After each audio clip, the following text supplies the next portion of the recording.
What's going on, guys? I'm here with some more talk about the 2012 NFL offseason, and I finally have an opportunity to talk about the Minnesota Vikings because today they made some pretty big moves, I think. First off, they cut Steve Hutchinson, who's been with the team for 6 years. He's an 11-year veteran. Great guard, but he's at the end of his career, and he was counting too much against the cap this year for it to make sense for a rebuilding team. I like that move. Next, they cut Anthony Herrera, our veteran right guard, who I did not want them to re-sign in the first place, so I totally agree with that move. And Cedric Griffin. This one did surprise me a little bit, but I do like this move because he hasn't been the same after his 2 ACL injuries, but that does leave us very thin at cornerback, especially given Chris Cook's legal situation.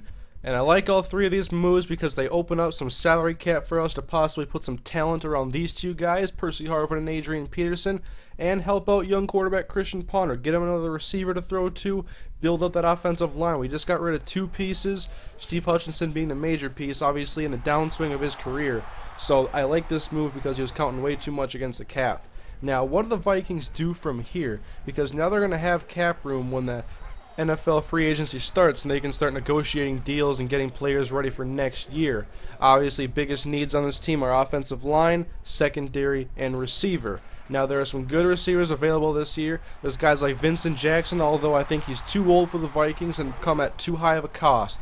The two guys that I'm specifically looking at that I would like at receiver, and this is if they would not draft Justin Blackman, because if they're intending to draft Justin Blackman, then throw this out the window. But Pierre Garçon is a guy I really like.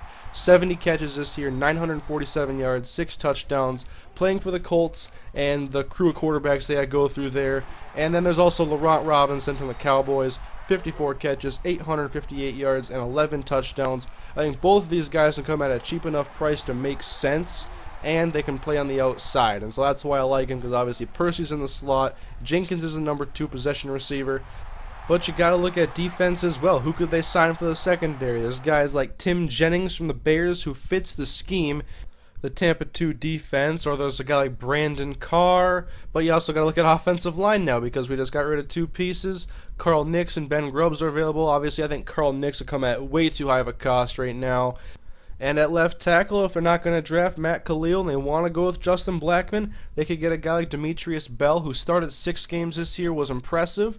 But Matt Khalil is a prospect that's very hard to pass up on. But if they did that, then maybe they could sign Brandon Carr, a cornerback, because obviously an upgrade as to the secondary is needed. Or they could go for the big splash and go for a guy like LaRon Landry, because the Vikings have safety issues as well, and Landry would provide a hard-hitting force that would be a nice upgrade to the secondary. A lot like when they brought in Darren Sharper, but he has some injury issues as of late.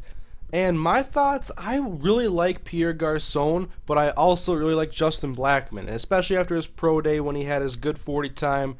It really all depends on GM Rick Spielman's plan with the NFL draft, because if you get Khalil, then you can possibly go after Garçon in free agency. If you want to get Blackman, then you can target defense and offensive line. But what do you guys think, especially you Vikings fans out there that have a special interest in this story right here? I agree with all 3 of the cuts they made today. I think they were smart moves of the youth movement, but I'll have more coming soon, guys, in the 2012 NFL offseason. Thank you guys for watching, and I'll see you guys next time.